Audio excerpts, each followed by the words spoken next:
What's going on, my Flappy family? It's your boy Izzy. Welcome if you're new. So we got some big news for the Indiana Fever fan base, man. Basically, Amber Cox called up Adam Sandler in the movie Hustle and said, hey, we need some scouts overseas. Hey, this is beautiful work, man. We're about to get all the way into it, but before we do that, y'all make sure y'all hit the thumbs up for your boy. If you like the content, don't forget to subscribe to the channel. We're trying to hit 34.6, so if you can help me out with that, I highly appreciate it. And don't forget to get in the comment section and let me know what y'all think about this one. Let's get it. Now, shout out to Chloe Peterson, man. She did an amazing job describing things going on with the CBA and then also bringing in Amber Cox's plans on how she's going to deal with the offseason. So I will make another video about it because she did an amazing job through all this. And I really want to talk about this section right here where they're talking about they want 49 to 51% like the NBA. Oh my goodness. Yeah, we're going to talk about that. But this video, I want to talk about Amber Cox. All right, so Amber Cox ended up getting the question asked to her. With all the things going on with the CBA, you're sitting in the dark. How do they prepare? How do you prepare specifically for off-season events they don't have information on, right? Because they are in the dark. They don't know what's going to happen. We don't even know if 2026 is going to be a year of WNBA. So basically, Amber Cox came back and said, I think we control the controllables, right? You start prepping for, obviously, the college season, for what's going on internationally, planning out our scouting, both domestically and internationally. Okay, Amber Cox, that's what I'm talking about right there. Domestically and internationally. Yes, yes. Now, we know how they were scouting overseas this year. Hey, didn't you play with... Hey, but weren't you on such and such team? Hey, how was such and such playing on your team in 2019? Come on, fam. We need some real scouting, man. Send me over there. Bonjour, ciao, konnichiwa. Like, I got it, man. I got what we need. But anyway, man, I'm glad that they are putting forth some real effort on international players. Like I stated about the NBA, I feel like that league is turning into an international league. You have some of the top players from overseas. I mean, it literally looks like most of the best players in the league are international players. You know what I'm saying? Not saying the U.S. don't have great players, but I'm just saying, look, the majority that's at the top of the top who look like they are going to take over the league after your LeBron, after your Steph Curry, yeah, I think they're going to be international, fam. They're already putting their handprint on it. All right, so hey, they got to figure it out. I think the best move is to go overseas and find you some players. Although we saw the mess that Emma Messiman put on in the playoffs. Oh my goodness, I got to call her Messiman. That was awful. And I'm like, yo, this is who we were fighting over? This is who we wanted? Oh my gosh. Talking about she wanted to join a winning team with that losing effort. Get out of here, man. Get out of here. A mess. But honestly, I do feel like the WNBA might get taken over the same way with these overseas players, man. They're just a tad bit more mature. We saw Malonga. Malonga was balling. I think if they would allow Malonga to play a little bit more throughout the season, Malonga would have been something serious in that playoffs, man, along with Michaela. I think Michaela and Malonga was dealing with the same thing.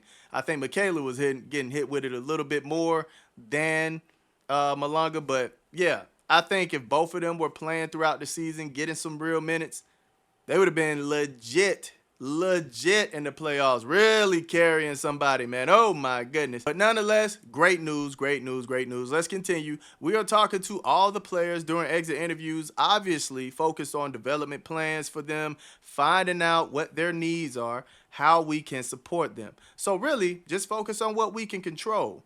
And as things roll out, we'll be ready to go. That's the biggest thing, plan as much as you can. And, hey, it sounds good to me. It sounds good to me. Yes, we need some overseas scouting, all right? We need it. As you can see, Caitlin Clark contract is here, Aaliyah Boston, and Michaela. Those are the only three players, all right? The only three players that are solidified playing for the Fever next year. Of course, you have Lexi and Sophie. They want to come back. And I think she was just saying how Kelsey Mitchell is their number one priority, same as this year, right? In my opinion, man, I think the main thing that they need to focus on after getting your core back, I think you need to focus on a stretch four or a stretch five. If you could get two of them, that would be grand. But a defensive stretch four, stretch five, that would be perfect. I think that's what they need to focus on. I do feel like the league is turning into a 1 through 5 shooting threes type of league. It's going to look just like the NBA. So, if anything, I think you need to get rid of that whole Natasha Howard and Aaliyah Boston on the floor at the same time situation. Although it worked at times, I still feel like you want to stretch the floor. You want to space that floor out. It was so easy to guard the Indiana Fever because Boston and Howard didn't necessarily like to shoot the three, like to stretch the floor. So the paint was so crowded, man.